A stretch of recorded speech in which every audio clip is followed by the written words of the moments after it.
In South Louisiana, there's a burger soaked in barbecue sauce, but it's not barbecued at all. And today, we're making that Cajun country barbecue burger and a very special barbecue sauce inspired by Jack Miller's, one of the most beloved and hardest to find Louisiana staples. And like everything we make here, we're building this for 2 people, using 1 pound of ground beef, but not wasting a single ounce. We want to talk a little bit about how I approach a pound of ground beef, because you get a pound. Yeah. It's hard to not get a pound. 6 ounces to me is the best burger patty. So we're going to take 12 ounces of this pound of meat, which leaves us with 4 ounces of ground beef. Okay. That we're going to set aside, and it's going to go to like a dirty rice or maybe like a breakfast or something like that. Okay, so we've got our 12 ounces of an 85-15 ground beef. Okay. And we're going to start seasoning it. The first thing I'm going to do is make something called a panade. We're going to do 2 tablespoons of panko, the same amount of heavy cream. Of course, if you don't have heavy cream on hand, you can use whole milk, you can use evaporated milk. You could even use like chicken stock if you're not into dairy. Sure. I would say. Like oat milk. I feel like oat would lend itself. But basically anything to get your breadcrumbs into a hydrated state so we make sort of a paste.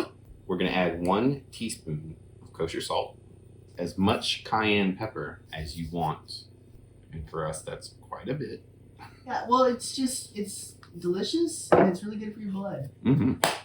And we'll do the same amount for the granulated garlic as the salt, 1 teaspoon, just to match it up. That should be like a real good country burger flavor. Yeah, we're talking about a South Louisiana country burger. Yeah. What do we sometimes call that patty? A slug? So the slug burger is a burger with a high amount of bread in it. And it's called a slug burger traditionally because you could get it for a nickel. And a slug. Name for a nickel was a slug. So yeah, that's all hydrated. Just dry. There's a little bit of liquid, but that's pretty much just hydrated. A panade at this point. So we're going to take that, we're going to add it to our mix.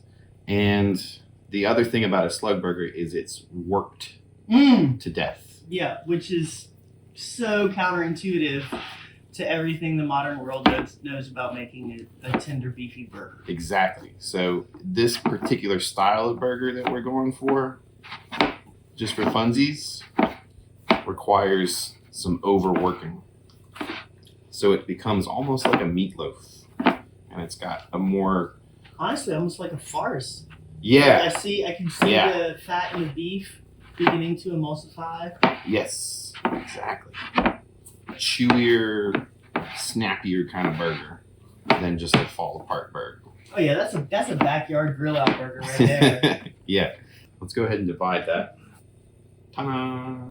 All right, so at this point you want to make sure you got your buns out so you can judge what size you're going to make your patties. So just grab a portion. I like to make it to where it's about a 1/2 inch to a full inch wider than the bun. And make sure it's very flat. Awesome. We are not saying that we totally nailed the Jack Miller sauce. That's not what we're saying. Not at all. No. And also, we love Jack Miller's. If you want Jack Miller's, go buy some Jack Miller's.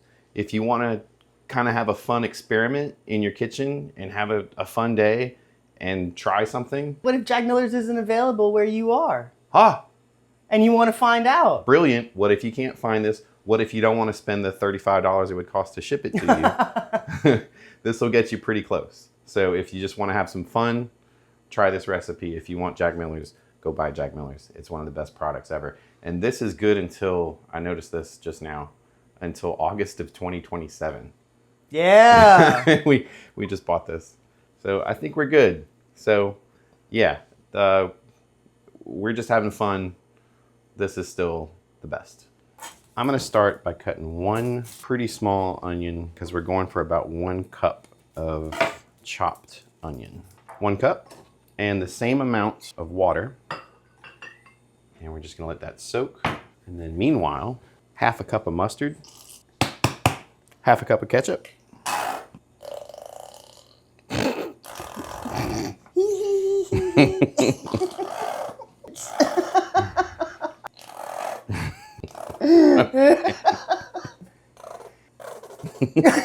All right, that's enough. Oh, grow up. Half a cup of mustard and half a cup of ketchup.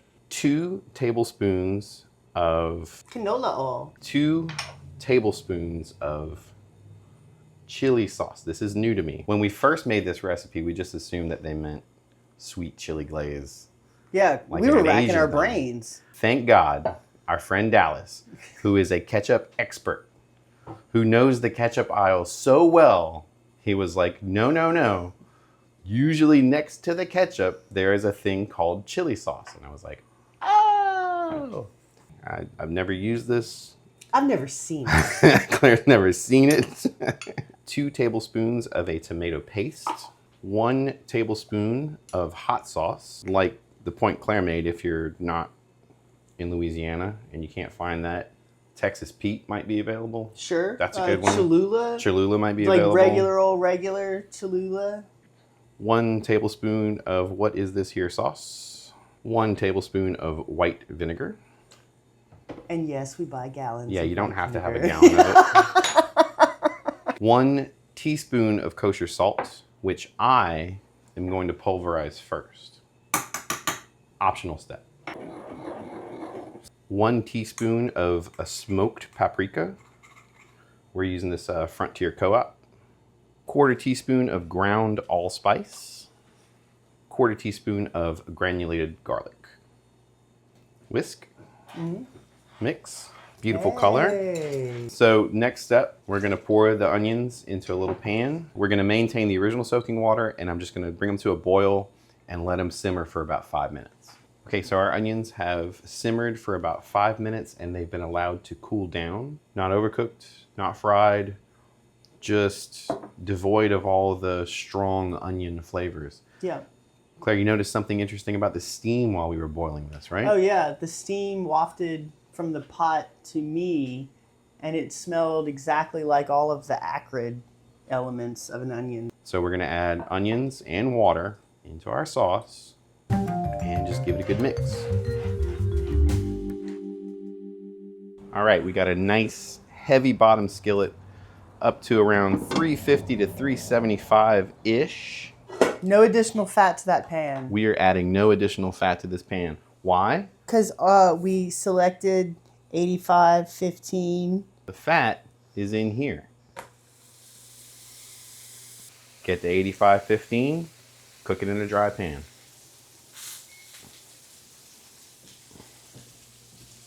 All right, you want to tell us about some visual indicators? Okay, we can see that it's kind of seized up. You can see that there's browning happening up the side of the patty. Starting to have some myoglobin come out right here. There's also a release point. And that's our 6-minute timer, by the way, so that should be... Yep, Oh, yeah. it's already let go. So we're going to go ahead and flip. Any searing that's going to happen, look at that. Oh, look at that. That's beautiful. Beautiful. About right on. So I'm just going to load them up with our fresh, delicious faux Jack Miller sauce. And make sure I get a lot on there. Yeah, keep it saucy. While those are cooking, I'm going to go ahead and toast up some buns. And I say when we've got a good little temperature going there, we got a good sizzle, I say cover it. And get a little bit of a steaming, kind of poaching sort of action there. Oh, that's going to definitely enhance the country burger aspect. Exactly. Okay, ready for burgers? Ready for burgers. We're going to do pickles. That is obviously optional, but if you're going to do pickles, one big pro tip for home sandwich making, dry your pickles out with some paper towels before you put them on your sandwich.